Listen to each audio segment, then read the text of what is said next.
ಮುಂಬೈ ಬಂದರಿಗೆ ಬಂತು ಮೊದಲ ತೈಲ ನೌಕೆ. ಯುದ್ಧಕ್ಕೆ ಮೊದಲೇ ಭಾರತದತ್ತ ಹೊರಟಿತ್ತು ತೈಲ ನೌಕೆ. ಸೌದಿ ಅರೇಬಿಯಾದಿಂದ ಹೊರಟಿದ್ದಂತಹ ತೈಲ ಟ್ಯಾಂಕರ್ ಇದಾಗಿದೆ. ಮುಂಬೈ ಬಂದರಿಗೆ ತೈಲ ನೌಕೆ. ಯುದ್ಧಕ್ಕೆ ಮೊದಲೇ ಭಾರತದತ್ತ ಹೊರಟಿರುವಂತಹ ತೈಲ ನೌಕೆ ಈಗ ಮುಂಬೈನ ಬಂದರಿಗೆ ಬಂದಿದೆ. ಸೌದಿ ಅರೇಬಿಯಾದಿಂದ ಹೊರಟಿದ್ದಂತಹ ತೈಲ ಟ್ಯಾಂಕರ್ ಶೆನ್ಲಾಗ್ ಸುಯೇಜ್ ಮ್ಯಾಕ್ಸ್ ಹೆಸರಿನ ತೈಲ ಹಡಗು ಮಾರ್ಚ್ 1ಕ್ಕೆ ಹೊರಟಿರುತ್ತೆ. ಈ ನಡುವೆ ಅಮೆರಿಕ ದಾಳಿ ಕಾರಣ ಹರ್ಮುಜ್ ಬಂದ್ ಮಾಡಿದಂತಹ ಇರಾನ್, ಹೀಗಾಗಿ ಸಮುದ್ರದಲ್ಲೇ ಸಿಲುಕಿರುತ್ತೆ ಶೆನ್ಲಾಗ್ ಸುಯೇಜ್ ಮ್ಯಾಕ್ಸ್ ಅನ್ನುವಂತಹ ಹಡಗು. ಅಲ್ಲಿ ಈ ತೈಲವನ್ನ ಕಳಿಸಲಾಗ್ತಾ ಇರುತ್ತೆ ಆ ಒಂದು ಹೆಸರಿನ ಹಡಗಿನಲ್ಲಿ. ಮಾರ್ಚ್ 9ಕ್ಕೆ ಇಂದು ಮುಂಬೈ ಪೋರ್ಟ್ ತಲುಪಿದೆ ಶೆನ್ಲಾಗ್ ನೌಕೆ. 1,35,335 ಮೆಟ್ರಿಕ್ ಟನ್ ಕಚ್ಚಾ ತೈಲ ಇರುತ್ತೆ.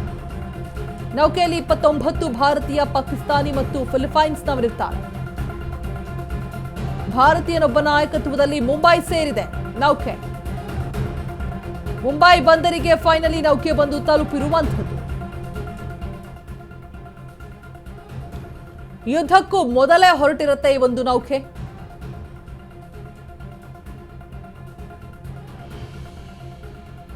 ಶೆನ್ಲಾಗ್ ಸುಯೇಜ್ ಮ್ಯಾಕ್ಸ್ ಹೆಸರಿನ ತೈಲ ಹಡಗು.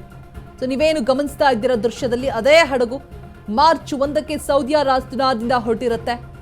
ಈ ನಡುವೆ ಅಮೆರಿಕ ದಾಳಿ ಕಾರಣ ಹರ್ಮುಜ್ ಬಂದ್ ಮಾಡಿರುತ್ತೆ ಇರಾನ್, ಹೀಗಾಗಿ ಸಮುದ್ರದಲ್ಲೇ ಸಿಲುಕಿರುತ್ತೆ ಶೆನ್ಲಾಗ್ ಸುಯೇಜ್ ಮ್ಯಾಕ್ಸ್ ಹಡಗು. ನೋಡ್ತಾ ಇರುವಂತಹ ಹಡಗು ಅದೇನೆ. ಮಾರ್ಚ್ 8ಕ್ಕೆ ಜಲಸಂಧಿಯಲ್ಲಿ ಹಡಗಿನ ಕೊನೆಯ ಸಿಗ್ನಲ್. ಮಾರ್ಚ್ 9ರಂಕೆ ಟ್ರ್ಯಾಕಿಂಗ್ ಡೇಟಾಬೇಸ್ಗಳಲ್ಲಿ ಮತ್ತೆ ಸಿಗ್ನಲ್ ಹೊರಟಿರುತ್ತೆ. ಇವತ್ತು ಮುಂಬೈ ಪೋರ್ಟ್ ತಲುಪಿದೆ ಶೆನ್ಲಾಗ್ ನೌಕೆ. ಫೈನಲ್ 1,35,335 ಮೆಟ್ರಿಕ್ ಟನ್ ಕಚ್ಚಾ ತೈಲ ಇದರಲ್ಲಿರುತ್ತೆ.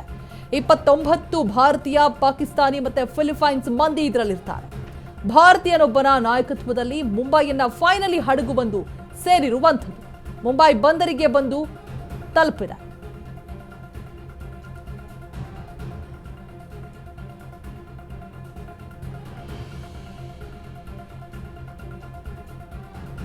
ಕಚ್ಚಾ ತೈಲದ ನೌಕೆ ಈಗ ಮುಂಬೈಯನ್ನ ತಲುಪಿರುವಂಥದ್ದು.